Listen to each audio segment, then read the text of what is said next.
சாதாரண நடுத்தர குடும்பத்திலேருந்து பிறந்து பெரிய கனவோடு ஓடுற எல்லா பசங்களுக்குமான இந்த வீடியோ தான் இந்த பதிவை நாங்கள் போட்டிருக்கோம்.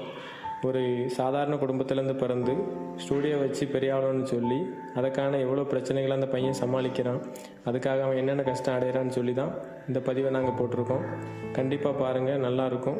நான் அடுத்த மாதம் எங்கள் அண்ணன் கல்யாணம் வச்சுருக்கோம். பக்கத்தில் ஒரு அண்ணன் நல்ல ஃபோட்டோகிராஃபி பார்த்து வீடியோ போட்டுட்டு இருக்காங்க.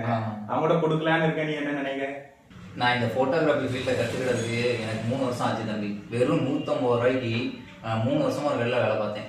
அப்போ எனக்கும் இப்போ எடிட்டிங்லேருந்து ஃபோட்டோகிராஃபிலேருந்து எனக்கு தெரிஞ்ச அளவுக்கு ப்ரொஃபஷனலாக பண்ண தெரியும், அந்த அளவுக்கு நாலேஜ் இருக்குது. ஆனால் ஏன் உனக்கு அந்த மைண்டில் ஏன்ட்ட கொடுக்கணும்னு அவனுக்கு தோணலை? ஏன்னா நீ இன்ஸ்டாகிராமில் ஒரு நாள் ரீல்ஸ் போட்டது பார்த்ததே கிடையாது. உனக்கு ஃபோட்டோகிராஃபி தெரியும்னு எனக்கு தெரியாது. உனக்கு தெரிஞ்சால் நான் இதுக்கு வேற ஆண்டில் கொடுக்க போகிறேன்.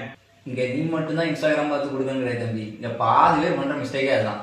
என்ன தெரியுமா, அவன் ரீல்ஸ் போடுறான், அவன் நல்லா இது வீடியோ போடுறான், அதனால தான் அவன்கிட்ட கொடுக்கேன். ஆனால் உனக்கு என்ன தேவைப்படும்? உனக்கு வெட்டிங்க்கு உன் வெட்டிங் நீ தான், அது உன்னுடைய மெமரிஸ். அதை எப்படி கலெக்ட் பண்ணுறாங்கிறதுக்காண்டி ஒரு பெஸ்ட்டான ஃபோட்டோகிராஃபர் நீ தான் தேர்ந்தெடுக்கணும். வீடியோ போடுறவன் அவன் பொழுதுபோக்குக்காக மட்டும்தான் போடணும் தவிர உன் வெட்டிங்கை பெஸ்ட்டாக காட்டுன்னு நினைக்க மாட்டான். நிறைய காம்ப்ளிமெண்ட்ரி பண்ணுவாங்க. எப்படின்னா, நான் இப்போ ஒரு ஆர்டர் எடுப்பேன், 50,000 ரூபாய்க்கு நான் அந்த ஆர்டர் பேசிச்சுன்னு வச்சுக்கேன். அவன் பேசுவாங்க 30,000 ரூபாய்க்கு நான் இதை பண்ணி தரேன், ப்ரீ வெட்டிங், போஸ்ட் வெட்டிங், ஒரு ஆல்பம் ஃப்ரீ, ஃப்ரேம் ஃப்ரீன்னு சொல்லி நிறைய காம்ப்ளிமெண்ட்ரி பண்ணுவாங்க. அப்போ இதில் என்னதாகுது? பாதி பேர் நம்ம 5 வருஷம் அந்த தொழிலை கற்றுக்கிறதுக்கு எடுத்த டைமை இவங்க ஷார்ட் டைம்லேயே எடுத்துக்கிறாங்க. 1 வருஷம் தான். அதாவது வருவாங்க, லைட் பாய் கூட அசிஸ்டண்டாக ஒர்க் பண்ண தெரியாது, சரியான முறையில் லைட் எப்படி பண்ண கூட தெரியாது. ஆனால் அங்கே போயிட்டு நினைச்சுவாங்க, கிளைண்ட்டை பேசி நம்ம பேசிருக்க ஆர்டர் அப்படியே எடுத்துக்கிறது. இதுதான் தம்பி நடக்குது. இங்கே நீ மட்டும் இல்லை, பாதி பேர், 3/4 பேர் அப்படிதான் இருக்காங்க. இன்ஸ்டாகிராமில் பார்த்து கொடுத்தேன், இன்ஸ்டாகிராமில் இது பண்ணி கொடுத்தேன் அப்படின்னு. அப்போ அப்படி ஆகும்போது என்ன ஆகும்? நல்ல குவாலிட்டி கொடுக்குற எந்த ஒரு ப்ராடக்ட்டுமே வெளியே பப்ளிக் பண்ண மாட்டாங்க. இங்கே மாடல் ஷூட் பண்ணி அதை விளம்பரப்படுத்திடுறாங்க.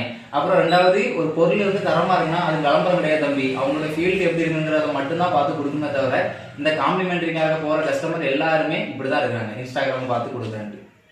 Bad boy from the block tonight, and if you mess with me, I'ma blow you up. Alright, alright. Bad boy from the block tonight, and if you mess with me, I'ma blow you up.